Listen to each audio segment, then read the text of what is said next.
Hi hello welcome to Telugu. నేను మీ anchor Sarath. ఇవాళ మనతో పాటు జేఎస్ హరి గారు ఉన్నారు. సార్ నమస్తే సార్. నమస్తే సో నమస్తే. ఎలా జరుగుతున్నాయి సీరియల్స్ వర్క్స్ అని?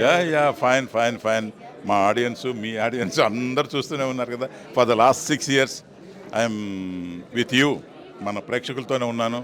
గుండమ్మ కథలో మాణిక్యంగా ఉన్నాను, సూర్యకాంతంలో ధనంజయగా ఉన్నాను, ఇప్పుడు ఉమ్మడి కుటుంబంలో కూడా ఉన్నాను. అంతేకాదు మీతో ఎప్పుడూ ఉన్నాను. 24 ఏళ్ళుగా మీతోనే ఉన్నాను. మీరు అలా స్క్రీన్ మీద కనిపించినప్పుడల్లా ఒక తెలియని ఇది జనరేట్ అవుతుంటుంది. అది టీవీలో చూసినా, సినిమాలో చూసినా, ఎక్కడ చూసినా. సో ఇప్పుడు అంటే ఈ ఎలక్షన్ గురించి ఒకసారి చెప్తారా? ఎలక్షన్ అంటే ఇప్పుడు ఈ ప్యానెల్లో నేను నా జీవితం ఒక ఈసీ మెంబర్గా స్టార్ట్ అయింది. చాలా చిన్న పొజిషన్ నుంచి స్టార్ట్ అయింది. మాకున్నటువంటి సీనియర్స్ని ఆదర్శంగా తీసుకొని వాళ్ళ మార్గంలో నేను ప్రయాణం చేస్తూ మంచి చెడ్డలు ఏది చేయకూడదు, ఏది చేయొచ్చు, ఇలాంటి అంశాలని నేను బాగా పరిశీలనగా నేర్చుకున్నాను. కానీ ఈరోజు కూడా నేనేమి పరుగులు తీసి నాకు ఈ పదవి కావాలని కోరుకోలేదు. కాకుంటే మాకున్నటువంటి పెద్దలైనటువంటి వినోద్ బాలా గారు కావచ్చు, విజయాదవ్ గారు కావచ్చు, చాలా కాలంగా చేస్తున్నాం కదా, జనాలు మన మీద విశ్వాసం ఉంది. ఇప్పుడు నిలబడ్డా కూడా మళ్ళీ గెలిపిస్తారు. కాకుంటే మీరు ఎప్పుడు నేర్చుకుంటారు? మీ నాయకత్వం కూడా కావాలి కదా, యంగ్ జనరేషన్ కలుపుకోబోయేటటువంటి నాయకత్వం కూడా కావాలి కదా అని నన్ను నిలబెట్టారు. నన్ను ఒక్కడే ఎందుకు నిలబెట్టారు అని అంటే, ఇంకా నేనైతే అందరిని అడిగాను, మీరుండండి అని అడిగాను. But they chose me.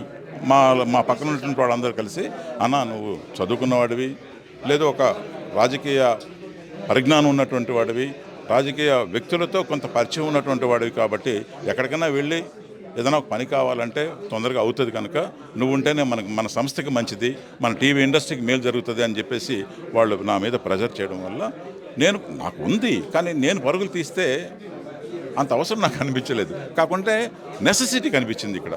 So my presence is required. ఈ సమయంలో నాకు అవసరం అని అనిపించింది కాబట్టి దే చోజ్ మీ. అంతే కూడా కాదు, ఈ టీవీ ఇండస్ట్రీలో నేను మెడ్రాస్లో, చెన్నైలో సినిమా పరిశ్రమతో ఉన్నటువంటి వాడిని. కానీ టీవీ పరిశ్రమ నన్ను హక్కును చేర్చుకున్నంతగా అది చేర్చుకోపోయి ఉండొచ్చు. రికగ్నిషన్ నాకు ఇక్కడే వచ్చింది. అందుకని ఇక్కడ ఉన్నటువంటి మన టీవీ ఆర్టిస్టులు అందరూ కూడా ఎంతో ప్రేమగా హరన్న నిలబడితే అసలు అపోజిషన్ కూడా ఉండేది కాదు. అంటే అరే హరన్న నిలబడినప్పుడు మనం ఎందుకు నిలబడ్డాం, ఆయన చేస్తారు కదా అని చెప్పేసి పాపం ఎప్పుడు కూడా ఇనానిమస్గా నన్ను వైస్ ప్రెసిడెంట్గా ఎన్నుకుంటూ వచ్చారు. అంటే మన మీద పెద్ద గొప్ప ఇదని కాదు, అంటే ప్రేమే. Love brought me very closer to the people. అయితే ఇప్పుడు ఏంటంటే కొంచెం నెసెసిటీ కనిపించింది కనుక నేను ఉపయోగపడతాను, ఈ పరిశ్రమకు ఉపయోగపడతాను మరింతగా అనే నమ్మకం వాళ్ళకు ఉన్నదాని వల్ల ఈ ప్రెసిడెంట్గా పెట్టడం జరిగింది. మెగా ఫ్యామిలీ తోటి మీకున్న బాండింగ్ చాలా మందికి తెలుసు, అందరికీ తెలుసు. సో ఇప్పుడు వాళ్ళకి తెలుసా ఇప్పుడు ఈ ఎలక్షన్ గురించి కానీ మీరు? నేనైతే చెప్పలేదండి. నేను ఎప్పుడు కూడా నా వ్యక్తిగతమైనటువంటి విషయాలు ఎప్పుడు కూడా చెప్పను. వాళ్ళు తెలుసుకొని మాకు తెలిసింది, నువ్వు నిలబడుతున్నావట. సో మా వంతుగా ఇండస్ట్రీకి ఏదైనా పనికొచ్చే, నా వ్యక్తిగతం కాదండి, ఇండస్ట్రీకి నీ ద్వారా ఏమైనా పనికొచ్చే పనులు ఏమైనా ఉంటే మేము ఉంటాం అనేటటువంటి నాగబాబు గారు సహకారం నాకైతే ఉంది. So I try my level best. నా సాయశక్తిలో ప్రయత్నం చేస్తాను. వాళ్ళు కూడా అంటే మూవీకి కానీ సినిమా ఇండస్ట్రీకి కానీ ఎప్పటి నుంచో కంట్రిబ్యూషన్ చేస్తూ ఉన్నారు. అండ్ మీరు అంటే ఇప్పుడు నాగబాబు గారు ఏమైనా చెప్పారు? డెఫినెట్గా చెప్పారు. ఒకటి కాదు, అనేక రకాలుగా ఆయన హెస్ గివెన్ మీ అవార్డ్. అంటే ఇంకోటి మీకు తెలుసో తెలియదు, ఆయన కూడా member in our association. TV అసోసియేషన్లో ఆయన కూడా మెంబరే. సో ఇలాంటి సందర్భంలో ఆయనకున్నటువంటి పరపతిని ఉపయోగించి మన టీవీ పరిశ్రమకి ఏమైనా కావాలంటే తన ముందు ఉంటాడు. దాంట్లో ఏమో అనుమానం లేదు. నేను ఉన్నా ఉంటాడు, నేను లేకపోయినా ఉంటాడు, ఎక్స్ ఉన్నా ఉంటాడు, వై ఉన్నా ఎవరున్నా.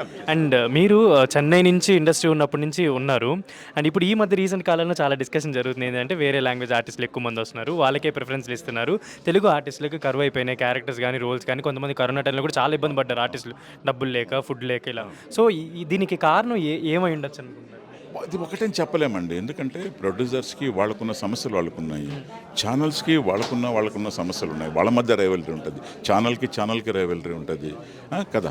ఎన్నెన్నో వాళ్ళ సమస్యలు కూడా ఉన్నాయి. ఆ సమస్యల్ని ఆధారంగా చేసుకుని వాళ్ళ రకరకాల వాళ్ళ కంఫర్ట్గా పెట్టుకుంటుంటారు. కాకుంటే పాపం వాళ్ళు ఏ రోజు కూడా మనం త్రో చేయలేదు. మనం అనువాద సీరియల్స్ వాళ్ళు ఒక దశలో వేసుకుంటున్నప్పుడు మనం పోయి వాళ్ళని రిక్వెస్ట్ చేసుకున్నప్పుడు పాపం ఆపేశారు కదా. ఆ రోజు మమ్మల్ని మనం పెడచేవని పెట్టలేదే.